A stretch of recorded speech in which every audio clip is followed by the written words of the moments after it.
Hey, Pete, you ready to head into the studio to record our next episode of the Math Club? Yeah, let's do it. Okay, Shane, time to record another great episode of Unprofessional Development. Awesome. But hang on a second. Someone's already in there using the studio. So, Noah, what do you already know about... Hang on, stop recording, Pete. Guys, you just got your Unprofessional Development in our Math Club. No, you got your Math Club on our Unprofessional Development. Hey, This sounds great. Two great shows that sound great together.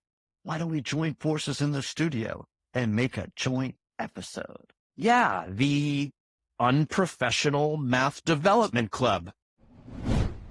Hey, Math Club, we actually have a very special treat for you today. We've made a special joint episode with our friends from the Unprofessional Development podcast. That's right, and we're super excited to share this conversation with you. We'll be back in 2 weeks with another one of our great fun-filled Math Club episodes and the solution to the camel puzzle, so stay tuned. And without further ado, let's get into our conversation with Shane and Mealey from Unprofessional Development. Hey guys, so you listen to a podcast. I'm going to semi-MC this, I guess. We got 4 of us here, 2 sets of podcasts, Unprofessional Development and the Math Club. What we're going to do is each co-host is going to ask a question, and then the other 3 will answer the question. So let's just kind of like say our name, what podcast we're associated with, and when we last ate something spicy. I don't know. I could come with an icebreaker question. So I'm Mealey, Unprofessional Development, and the last spicy thing I ate was let's come back to it. I need a better question. You can't answer your own question. I have no idea. With the tea in the grass, and then he's like trying to get the ball on it. He's falling off. It's like, Yes. I don't know. Go ahead, Pete. Okay, go, Pete. All right, so my name is Pete. I'm from the Math Club, and I do remember the last spicy thing I had because it was last night, and it was this delicious, they call it special green sauce, which doesn't sound awesome, but Yeah. it was, there's an Asian Latin fusion teriyaki place Ooh. outside Seattle here, and this sauce, it's like garlic and cilantro and pure deliciousness, and you just dip it and love it. Cool. in my mind, I'm trying to like mix together mariachi and teriyaki. Nice. Oh, you got it. That's it. Mariachi, teriyaki. Yeah. So Shane, go ahead. Introduce yourself, Shane. Hey, And I'm then Shane. then I actually know what the last spicy thing I ate. Okay, so go ahead. Oh, yeah, the world is waiting. I know. I co-host this train wreck of a podcast with Mealey, and actually, yeah, easy for me too. Because last night I had Vietnamese, so I'm going to say that pretty much everything I had was spicy. So yeah, it was Nice. It was, delicious. Yeah, we got this nice little noodle extreme by our house, and the food is far better than the name of the restaurant would have you believe. So. So the last spicy thing that I ate was one of my students yesterday. Actually, I realize this now. My student had a spicy Tex-Mix thing. I don't know what it was, but it had pretzels and things in it, and it said spicy on it. And as I always do, I said, do you care about my germs, or can I stick my hand in the bag? He's like, go stick your hand in the bag. So I stuck my hand in the bag and stuck a bunch of spicy pretzels and chips and whatever else it was in my I thought it was really good. It was a little spicy. There you go. Okay. All right. Go ahead, Noah.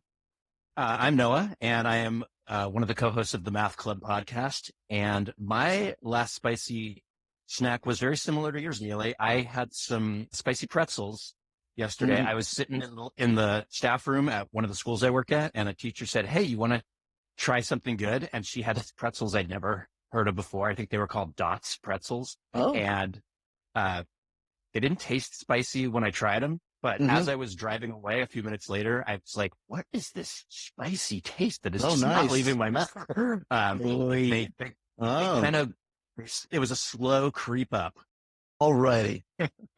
So, boys and girls, elephants and snails, whoever's listening here, I don't have a question prepared yet, so I'm not going to go first. Who's ready to go? I'll go first. So my question is, if you could only teach one course for the rest of your career, and that means like one grade level, like you couldn't teach, math, 10, 11, 12, like just one course at one grade level, what would it be for the rest of your career? I'll start. So I think that as an elementary school teacher, what that translates to is if I could only teach one grade level for the rest of my career, is that what Okay. is that, Sure. or did you mean specifically a subject?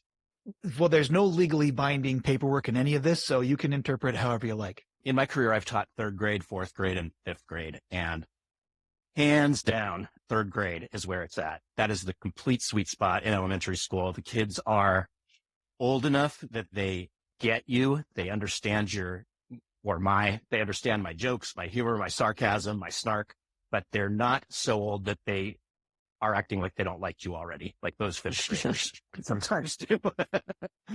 So I think definitely I would go with third grade. Easy. Nice.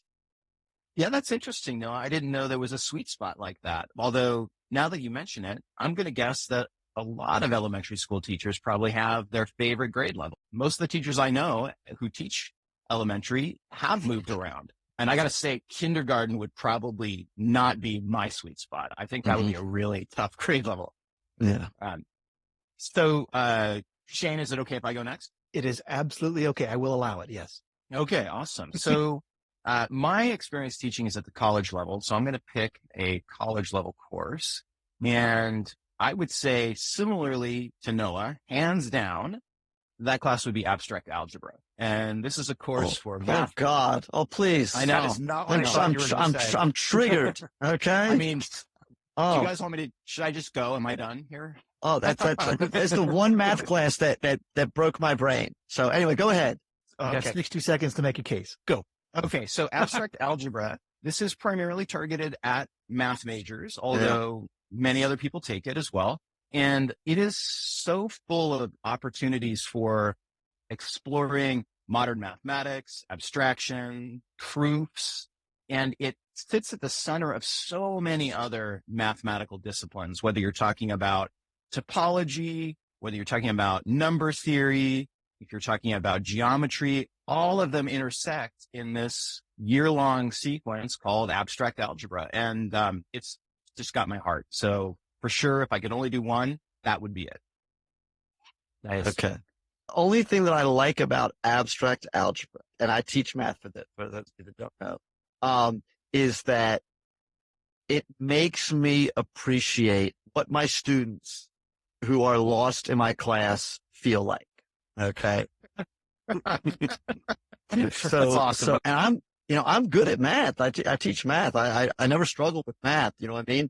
Until I got to abstract algebra. And then there were just some things like, this is my interpretation of what abstract algebra is, or at least the part of it that I recall well is it's like, we're going to learn how to talk to one another, but we're going to pretend that we've never heard of letters or reading or writing before. And we're going to start from the fact that I can just draw this random thing on the thing and it can make any sound. We're going to determine right now, this thing I draw here, this weird, like upside down smiley face. When we see that, we just go, okay. And then this one, this kind of looks like a dollar sign, but it's sideways. And that is, this, by the way, this is actually what I talk about on day one. It's like you're giving my first day lecture right here. This is perfect. So I'm close to what it actually is supposed to be. Is that right? Yeah, I'm here for it. That sounds great. Yeah, Wow. Sign me up. Okay. You know, he faces and dollar signs. Yeah, I'm in. I'll tell you what, Mealey, I'll make a couple YouTube videos for you, and Okay. you and I can start a correspondence class. Okay. I mean, yeah, if I could ever actually know what a group and a ring is, and was it albiism or something like that, or Yeah, abelian. abelian? Okay, whatever that is. That's like, from a fantasy novel, you must quest to a billion. One does not simply walk into a billion. So there was this proof we had to do, and I can't remember what it was, but it was related to modular arithmetic, and I believe it was either proving the distributor commutative property of something, right? Of addition or multiplication. Yes. And like, I walked through with my professor, like she just like tutored me one-on-one. And I'm like, she just kind of had to like give me a little bit, and then I would try and I would guess. And she's like, yeah, that's right. And I'm like, aren't we just kind of assuming something? Well, we kind of are, we aren't. I'm like, it was painful. Well, I love it. And let me just say one last thing. Noah and I were talking about exactly this stuff on the phone yesterday. I was talking to him about commutativity and associativity and like how you go about proving it. We should have looped you in. We should have helped you out. Yeah. I mean, the thing I do get modular arithmetic. That makes complete sense to me. Like that I can wrap my head around, and I can do, and I can explain. Okay. And Shane, if you don't know what modular arithmetic is, it's like, let's pretend that the biggest digit that we have is 7. So it goes 1, 2, 3, 4, 5, 6, 7, 10, 11, 12, 13, 14, 15, 16, 17, 20, 21, 22, 24, 27, 30, and so forth. Keep going. Keep going. Right. They keep going. And then you have to figure out, like, what does 14 minus 15 equal? And it's not -1. It's something weird. Yeah. Like say, you have to use the clock, and the clock's the best way, right? Yeah. Yeah. We actually did an episode on the Diffie-Hellman encryption algorithm that focused a lot on modular arithmetic. And I had not really worked with modular arithmetic before. Pete had to really kind of explain it to me in that one. And it was really interesting. Yeah, we had the world's biggest clock in that episode, I believe. I mean, it was really big, this clock that we were talking about. Wow. Yeah. Anyway. So I get to teach any class, and I have to teach it, for the rest of my life. And I'm just going to make up a class because that's what I get to do. Because Shane said there's no rules, and it's just sitcom class. Okay. And we are just going to watch and discuss various sitcoms. We'll start maybe with like all the way back to like The Honeymooners and I Love Lucy. We might not necessarily go chronological. We'll kind of jump around and discuss certain characters and tropes and all that kind of stuff. And I could talk about sitcoms, forever. That sounds like a new podcast on the horizon. Yes. Sounds like you got to go talk to your admin and be like, hey, I got this idea for a course. Yes. That's awesome. Yeah. I would take that class. I would know we could be out of the box like this. That's pretty rad. I would take that class too. All righty. So one of the math club guys, you ask a question now. Let's go. Okay, sure. So all of us here have experience teaching. Some of us may actually be in the classroom teaching even now. So here's my question. What is your earliest teaching memory? And just to put some parameters on this, it doesn't have to be once you became a professional teacher, what is the first thing you remember? What I mean is any moment that stands out to you as an early teaching memory, I would love to hear about it. Okay. So I've got 2. And really 3, but 2. Is this that modular arithmetic again, where 3 is really 2? It is modular arithmetic. Good. So first one, and this is like why I ended up becoming a teacher. So I was 26, 27, I don't know, somewhere in that range. And I had a neighbor, and I don't know how she knew I was good at math. I have no idea what other conversations we'd had or whatever, but somehow she knew I was good at math. And she was going back to school. She was in her 20s as well. And she was taking a class at community college, and she was struggling with college algebra. And so she brought over a textbook when we used to still have textbooks. But anyway, so she brings over the textbook, and she's like, I don't know how to do this. I do not recall what the actual specific lesson or content was, but I remember that like I just looked at a few examples, and then I started explaining it to her and did some examples for her. And that thing that we love so much, that light bulb went on, and she got it. And she's like, oh my goodness. She's like, you explain that better than my teacher. And at which point I was like, maybe I should be a teacher. And so that was like the first thing like I taught. And then the one I can still remember the fear of day one of my first real day as a teacher, it's not teaching, but first real day, having my classroom and going in going, oh my God, I've got to be the adult in the room. Like, it's not hard to understand that I'm very immature and goofy. So I'm like, I've got to go in there and be the grown up in the room. What is this going to go down like? And it was just so scary. And I have no idea what I said. I have no idea even what happened. It's all a blur, but I remember that. And then the other one, the third one that's just funny that I just like to share. Okay. And also throw myself under the bus with what a horrible human being I am. So first year teaching, kids are acting just off the wall. Like, I just had no classroom management, didn't know how to do it. It was high school freshmen mostly, and they were just, so I'm trying, like, I try to like, they'll get quiet for a second. I put like one little thing on the board. I get like 2 words out of my mouth. They're like, they explode again.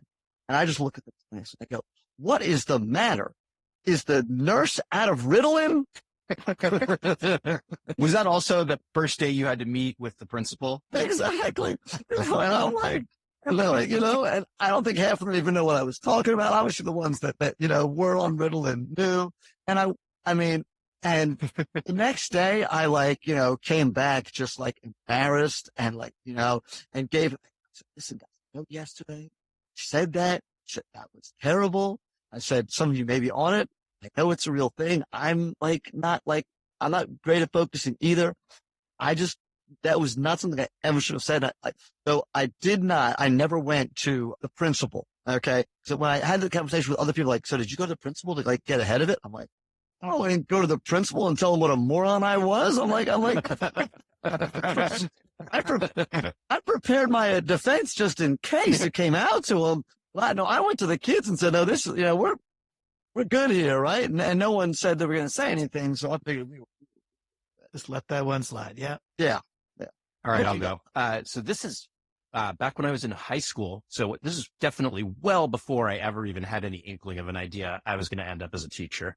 And I was taking drama, and this seems like something that would never happen these days. I can't get my head around how this went down this way, but the local middle school was putting on a play, and somehow the idea was that the high school I went to was going to send a few drama students over to be in charge of this, to direct it, and to be because, as high school students, we were clearly qualified to be in charge of a group of middle school students.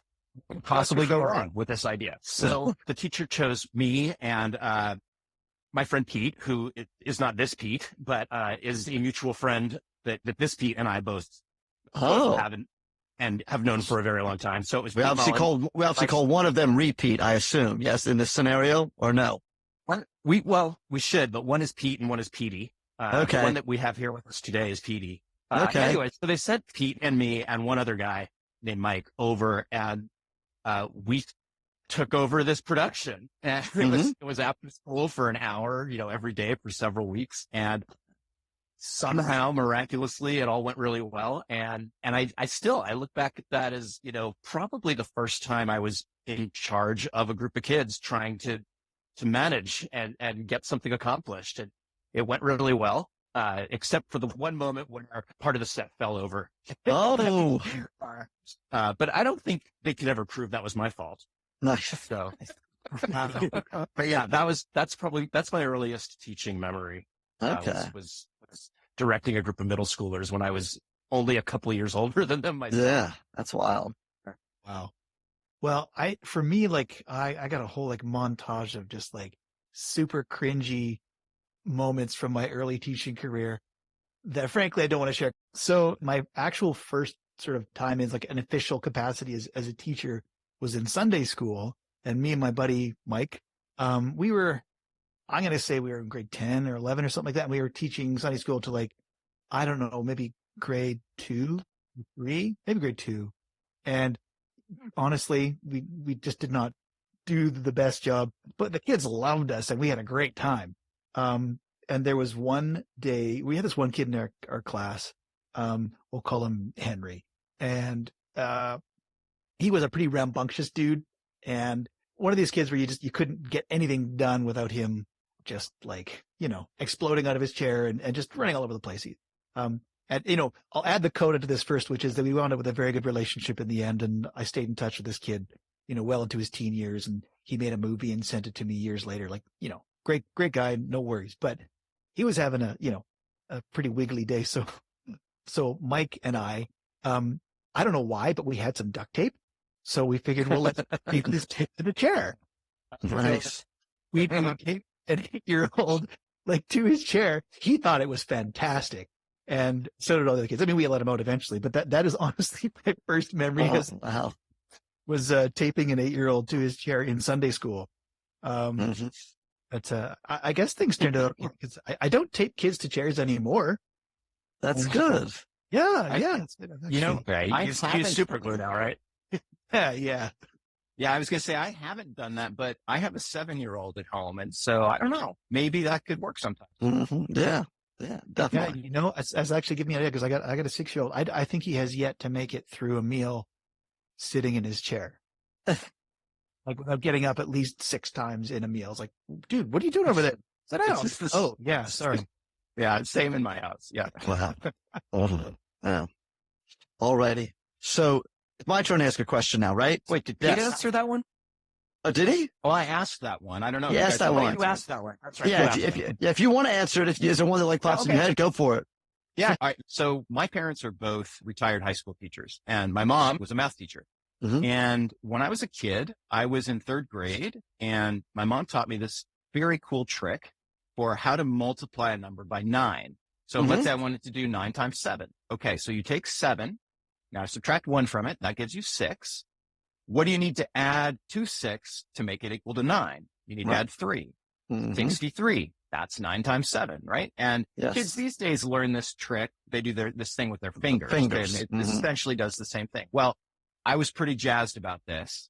And so the next day at school, I wanted to teach everybody. And so I raised my hand, Mrs. Hickman, I learned this thing. I want to show everybody. So she says, sure, why don't you come on up to the front of the classroom? So I walked up to the board, the blackboard, and I grabbed a piece of chalk.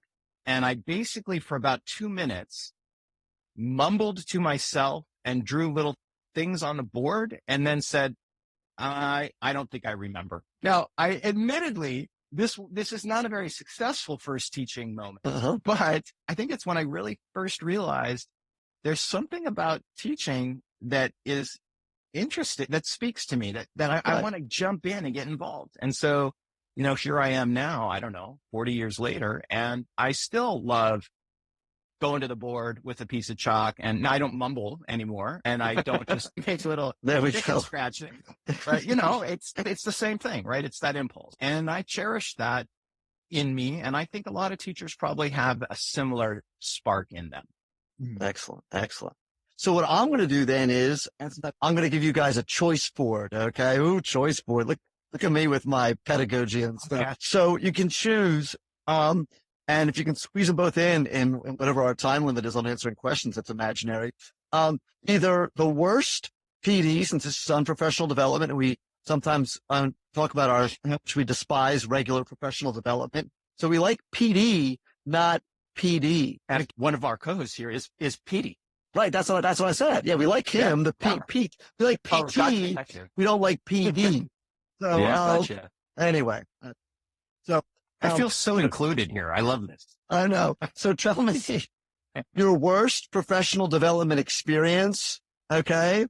And it was terrible. What was going on, or the best professional development happens, conversations that we have with our fellow teachers and we learn from them. What is the best advice that you got from the fellow teacher, maybe just in a break room or at the hallway or after school at the coffee house? They said, hey, when you do this, do that. Something that leaps to mind right away. I mean, I'm breaking your question right off the bat because I'm just going to go best PD.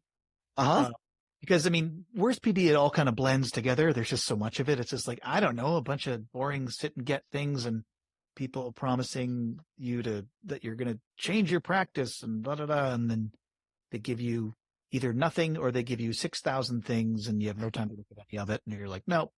So no, best PD I ever had was at a teacher's conference. It's a really big conference we do once a year, 2 days. And it's like all day. And it's at the conference center. It's fantastic. Actually, I really like it. but not for most of the PD sessions, but because the other opportunities that are afforded it, including one where fellow teacher and we actually just sat there and we hashed out, like he had a course for digital media, which is just, like all the toys and, editing and sound, all this kind of stuff. And I had a film studies course and we wanted to combine them at the same time in the schedule. So we wanted to figure that out. So we sat down for 2 hours and just hashed out exactly how the whole thing was going to work. And basically, melded the two things together to make this functioning, cohesive unit. And that ran like that until actually just this past year. This was like over a decade ago. So it was fantastic because we got there and we got things done and on doing it. It was effective and it was lasting. That's cool. It came on the tail of a lot of other conversations we'd had. Like we would literally have like 30-second meetings in the hallway where he's going this way and I'm going that way, and then we said, okay, we're going to sit down and we're going to finally take all this stuff that we've kind of been batting around and actually hammer it out into something that works. And we did. And it was the best. And I mean, that's, I don't think all PD should be that way, but I think a lot more of it should than it currently is. Your question really reminded me of a joke that goes, I hope that when I die, it happens during a PD session because then the transition from life to death will be subtle and unnoticeable. Nice. Nice. The worst PD that I can remember ever having, probably about 15 years ago now, my school brought in a guy to talk about his ELD program that we were considering using. That's English language development. And, this guy, the program itself was fine. It was the guy, it was the trainer. He was so condescending. And it seemed like the entire reason he was there was to make all of us realize how utterly stupid we were. He would ask a question, and he goes, so who has an idea about how a student can start learning a second language? And somebody would take a risk, would raise their hand, would answer, and then he'd go, no. Wow. It was like a whole afternoon of him asking questions, us courageously taking a stab, and him telling us, basically how stupid we sounded. Wow. Needless to say, we did not go with his program. Yes, unbelievable. Oh, man. So I'm going to throw myself a little bit under the bus here. I mean, Shane did it earlier, I think, so why not? I was actually giving professional development, or at least part of a professional development workshop. I was in graduate school down at UC Davis, and a bunch of us had been graduate students in math, had been gathered together to go and work with a group of elementary school teachers to give them a math refresher before the school year started. And so we were handed this curriculum and we were supposed to go and get everybody up to speed. And the format, I think, was from the beginning was really uninteresting. Basically, we had broken out into rooms and we each had like 30 teachers in our room. And I was at the front of the room. I had an overhead projector and I was just going through these slides, transparencies, while the teachers sat all in rows staring at me. And I mean, this is not at all how I teach when I'm in the classroom, but this is where I found myself on this day. And first of all, I don't think I could have been more boring if I had tried to be boring. That's just the curriculum didn't resonate with any of the teachers. And so there was a master teacher in the room. And at one point I had asked a question about division and we were talking about why can't you divide by 0? And some teacher raises her hand from the back of the room and she goes, well, you can divide by 0. She goes, I just tell kids that anything divided by 0 is that same anything. And then she starts enumerating examples. 1 divided by 0 is 1. 5 divided by 0 is 5. And I just froze. I didn't know I already felt like the day was going really badly. And literally the master teacher shoved me away from the projector and stood in my place. And she said, actually, no. You needed Noah's guy to go there. You are wrong and dumb. You do not know how to teach. You do not know how math works. Stop it. So she kind of took over for about half an hour. And, this was a 2-day thing. And on the car ride home, I was in her car because I was assigned to her as the master teacher. She gave me some, let's just call it tips on how tomorrow might go better. And I took a lot of that to heart and I reflected on it that evening. And the next day did go a lot better. But boy, like that idea of I'm the one, everybody's going to focus on me, and I've got these prepared overhead transparencies that somebody handed to me, and I'm just going to go through them. And it was just everything that I would not ever want to do as a teacher. And then, it just was bad. So I developed professionally, having gone through that terrible experience. There you go. Have we all asked a question now? I have not yet. Go ahead, Mel. Okay, I thought so. Actually, I'm going to tell you both of my questions and you can choose which one you want to answer. Sounds good. So my first question is, who was your favorite math teacher that you ever had and why? Mm-hmm. Or if you would prefer, my other question is, what's something that you learned in math at some point where you couldn't believe they didn't teach that to you earlier, that you couldn't believe that you didn't learn that when you were younger? And I'm going to actually throw out an example because the reason I came up with this question is this happened to me. When I was in high school taking algebra, I remember the day that the teacher was kind of showing us that the way that you can write the expression x divided by 2 is to write it as x over 2. Mm-hmm. And I raised my hand and I said, I don't understand why they would use the same notation like a bar. Why would they use the same notation to indicate division that we use to indicate a fraction? I go, isn't that confusing? How are you supposed to know when you see that bar if it means divided by or if it is just showing a fraction? And the teacher goes, well, it's the same thing. A fraction is divided by. And I went, and I said, no, it's not. I said, that would mean that 1/2 is actually 1 divided by. Oh. Then I was a little bit incredulous that how come nobody ever told us that before? Right. How come I'm in high school and I'm first learning that a fraction is really a representation of division? Yes. Wouldn't that have been helpful to know earlier? So that's the kind of thing I'm fishing for with that question. Or you can answer who is your favorite math teacher and why. No, that's a total Mr. Miyagi wax on, wax off moment right there for you. Yes. Yeah. So my favorite math teacher for a lot of reasons was my algebra teacher in 8th grade. The man's name was Mr. Spurger, and he also has a little influence on a lot of earlier episodes of Unprofessional Development because we talked about him back then.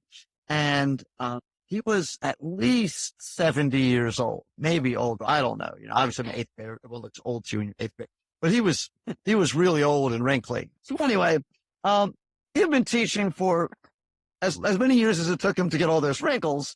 And he had decided that it was no longer important for him to learn students' names anymore. So he called every student George. Boy, girl, they, them. Oh, it works for everybody, You are just George, and so you had to figure out you had to keep your eyes on him at all time because he would just kind of make eye contact with so what's the answer, George? And he would just look at whoever he wanted to answer the question. Be like, me, George, or him, George? You know what I mean? And it was so weird, but it still made it fun. And above and beyond that, he was a really, really good algebra teacher. He did a really, really good job helping us to understand the algebra. I really learned a lot in that class.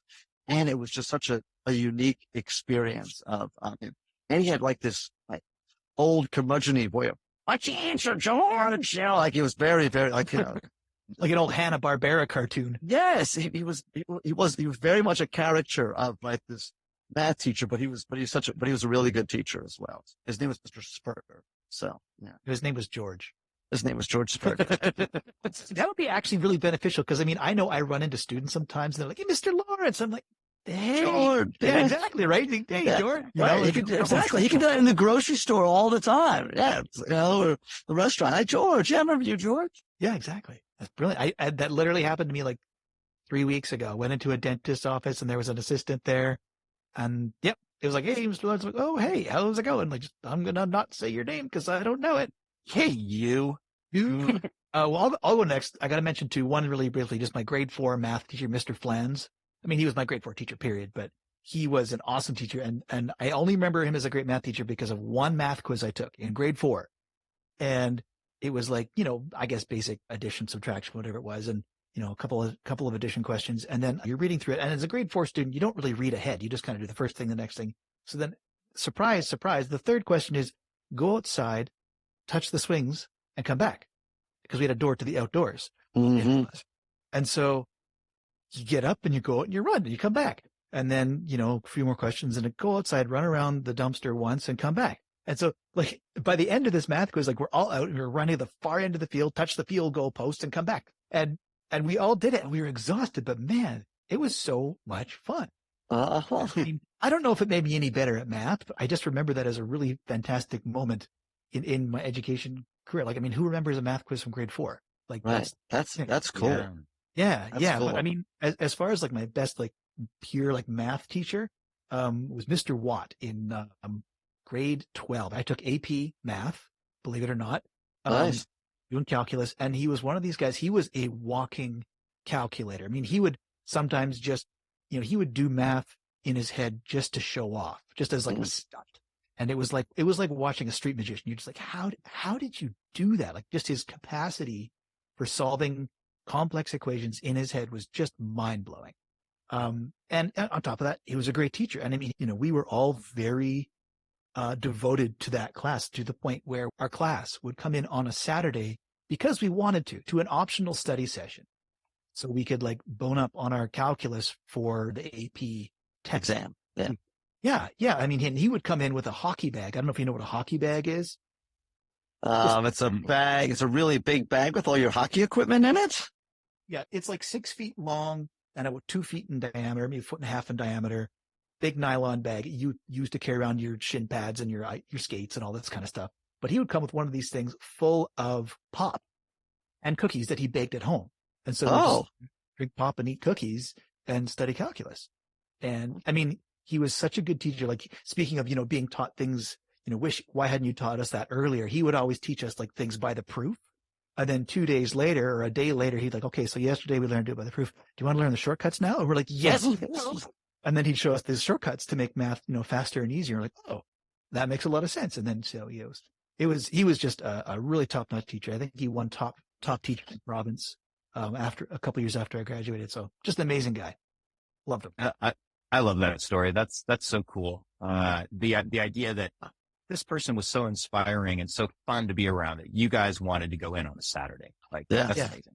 Yeah, but we all did. Well, I'm going to continue on this happy train ride with you guys. And I will tell you about one of my favorite teachers. I've had many, but when I entered college, UC Santa Barbara, this is actually where Noah and I met.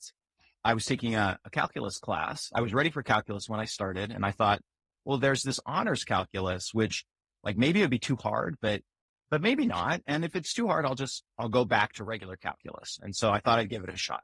And there were only 6 of us in the class. That was really amazing, right? Just 6 of us. Mm-hmm. And the teacher, Professor Larry Gerstein of UCSB Math, was such a like fun and inspirational, but also somewhat reserved person. She worked so well with us. And I think it's because he had this kind of sense of humor that made math fun. His examples would be like, well, now suppose you have a bus. Now, this is not a regular bus. This is a bus, and the windshield wipers go up and down and up and down, and they squeeze as they move side to side. And he would just paint these pictures. There was another character that he invented who's got all these green coats in his closet, but one day you see him and he's wearing a purple coat. And what does that mean? And like, I don't know what that means, but it's like, just crazy stuff to think about. Now, at the time, I was a computer science major and I was taking math only because it was part of the computer science curriculum. But I liked this class so much that I started to think maybe I could do computer science and math. Like maybe that'd be a possibility. And I remember one day after class walking with him and I said, Dr. Gerstein, I'm liking math so much that I think I might want to major in it.